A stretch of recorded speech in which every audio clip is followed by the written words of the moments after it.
Hello, hi, welcome once again to M5's English language learning program, Let's Speak English.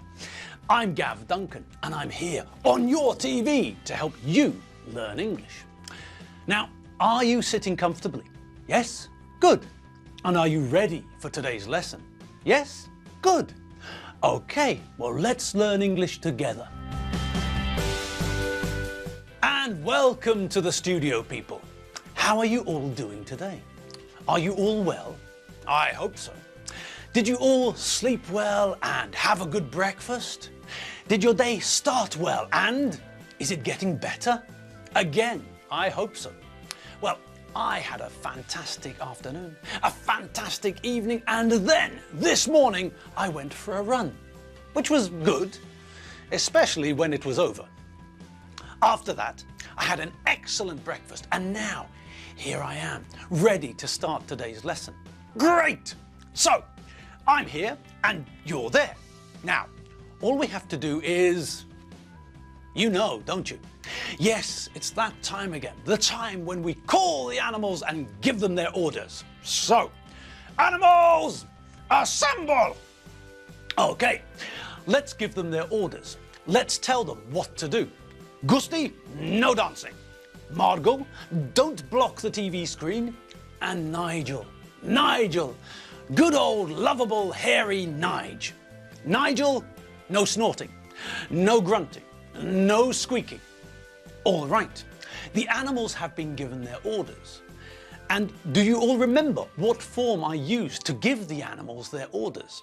Do you all remember the form we use in English when we tell someone what to do, when we give someone or something an order? Yes, that's right. We use the imperative, don't we? And did you notice anything else?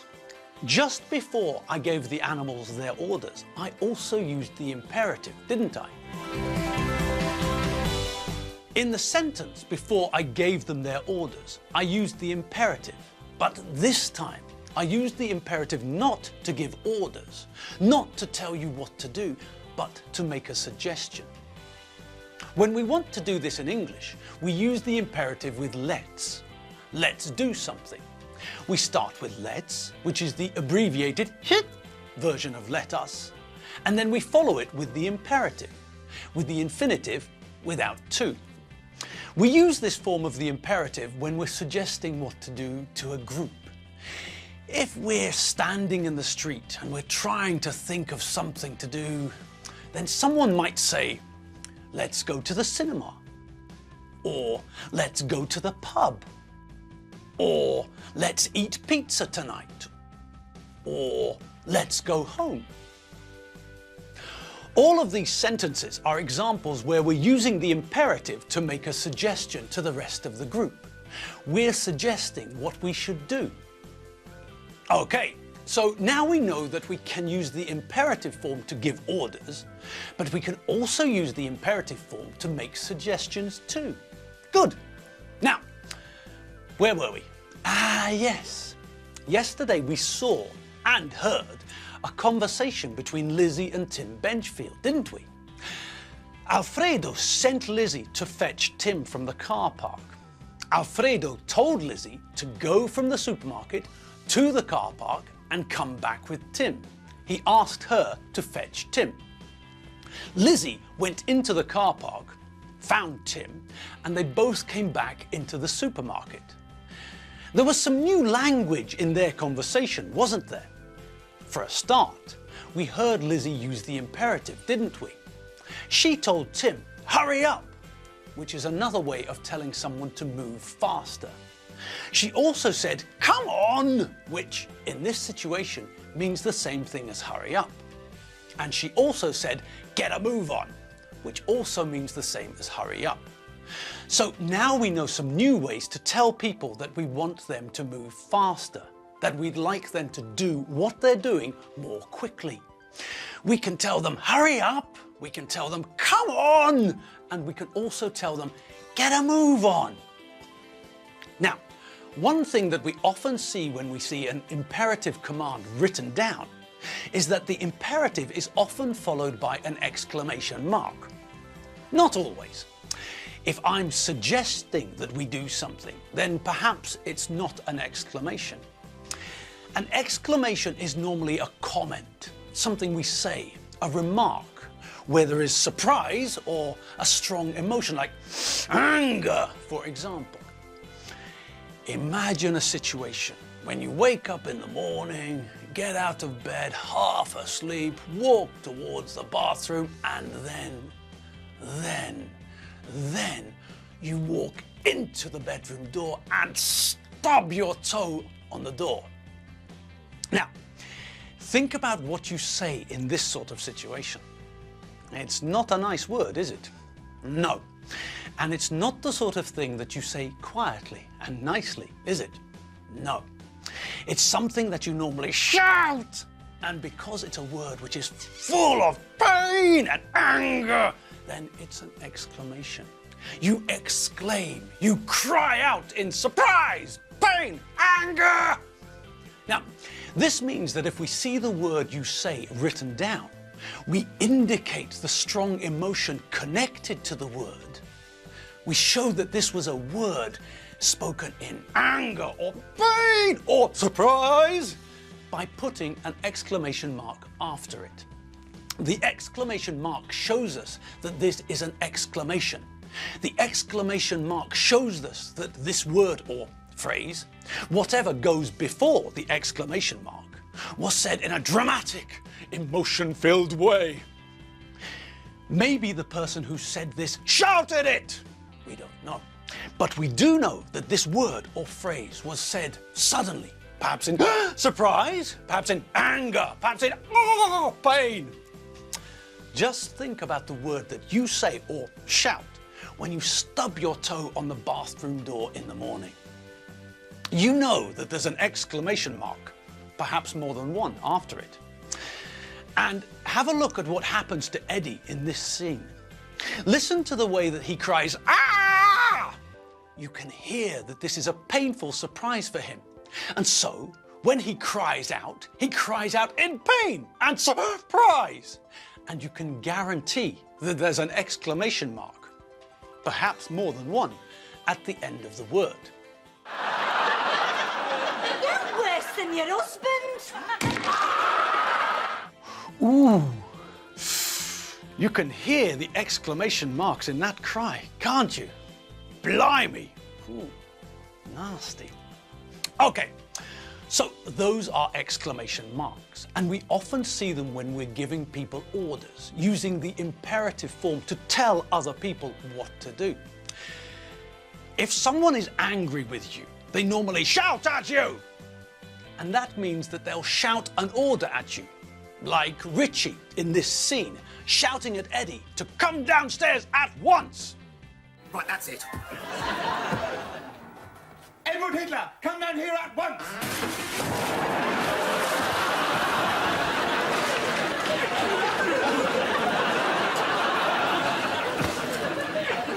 So, that's another example of an exclamation, here in the form of an order using the imperative.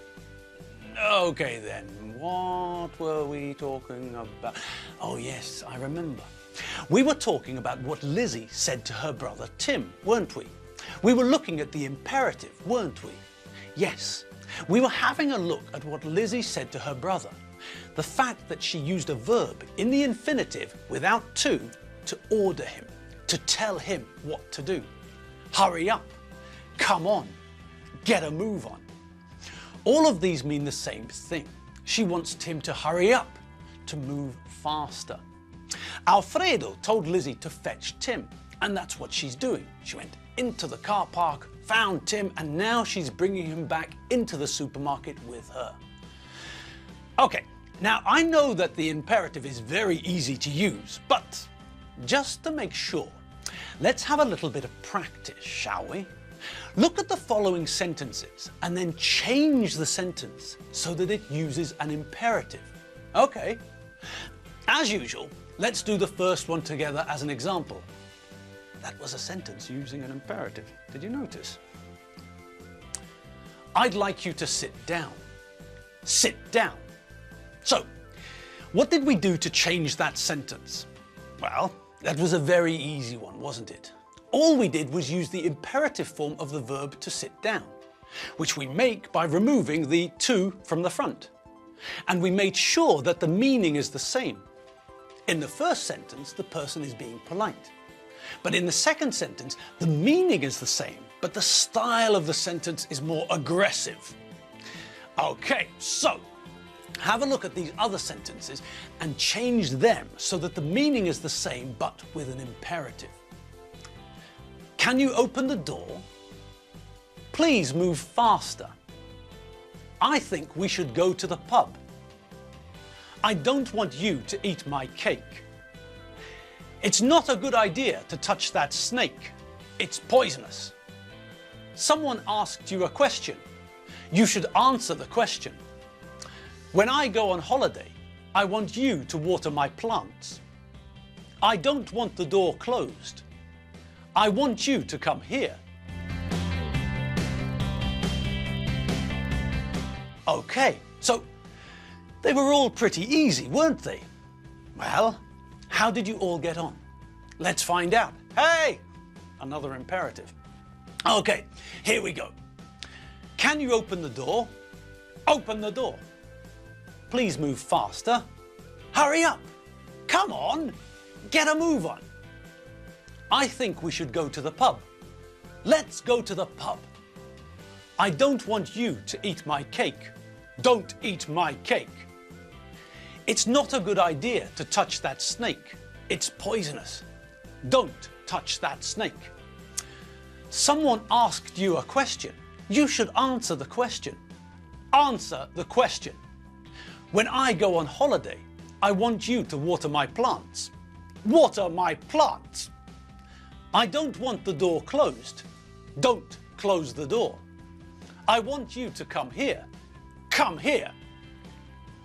Okay, so how was that? Was that as easy as I think it was? Yes, it wasn't very hard, was it? Okay, let's have a look at what the answers are to make sure that we're all on the same page. All right then. Well, in number 2, we start with a polite request. I'm asking if you can open the door for me. When we communicate the same thing using the imperative form, then all we have to do is take the same verb from the original sentence, the verb to open, and use it as a command without to. Open the door. I'm telling you to open the door. I'm giving you an order. So verb without to, and then the object. Open. Open what? Open the door. Next. Okay, now this one is easy, isn't it? This is what we saw Lizzie say to her brother, isn't it? If I want to be nice and polite, then I say, please move faster. But if I'm giving a command, an order, if I'm telling you what to do, then I just say, hurry up.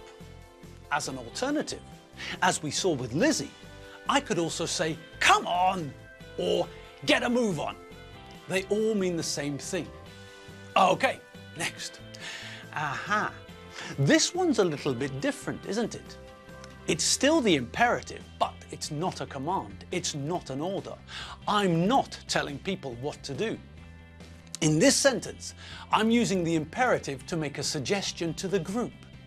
So in this case, I use let's, let us, and then follow it with a verb without to. This way, I can make a suggestion to the group, but it's not a command. It's not an order. I think we should go to the pub. Let's go to the pub. Oh, and on that note, I think we'll have to stop. We've come to the end of the lesson. Our 15 minutes is up and it's time for us to go. Oh well, never mind. Remember the French singer. No eyebrows, no problem. And no crying over spilt milk. Okay then, tomorrow we'll finish the rest of the exercise and catch up with the bench fields. Okay, you all know where to go if you need more English. www.m5tv.hu. That's the website to check out. Okay, have a great afternoon and a fantastic evening, and I'll see you all tomorrow afternoon. See you later. Bye.